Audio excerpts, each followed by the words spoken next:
Hello' everyone, welcome to my mini blog. আজি 15 দিন, সেইবাবে আমি ভাবিলোঁ দোকানলৈ যাম, বজাৰ কৰিবলগীয়া আছে।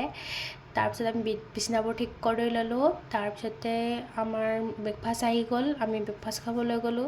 ব্ৰেকফাষ্টবোৰ কৰি লোৱাৰ পিছতে আমি দোকানলৈ বুলি সাজু হ'লোঁ। দোকানত যাই আছোঁ এতিয়া।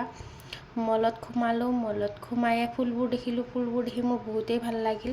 তাৰপিছত আমি লাগতিয়াল কিছুমান বস্তু আছিলে, যিহেতু আমাৰ ৰুম চেঞ্জ হৈ গ'ল, সেইকাৰণে আমি লাগতিয়াল কিছুমান বস্তু আছিলে যিহেতু চবৰে লৈ ল'লোঁ। আমি সকলোৱে বজাৰ খাতি কৰি লৈ আমি ভাবিলোঁ কিবা এটা খাই লওঁ, সেইকাৰণে আমি ম'ম' খাবলৈ বুলি ওলালোঁ। ম'ম' খালোঁ সকলোৱে। ম'ম' খাই উঠি আমি আহিলোঁ হোষ্টেললৈ বুলি, কাৰণ নতুন হোষ্টেল, নতুন ঠাই, সেইকাৰণে আমি হোষ্টেললৈ বুলি আহি গ'লোঁ। আজিৰ ভিডিঅ'টো এইখিনিয়ে আছিলে। বাই।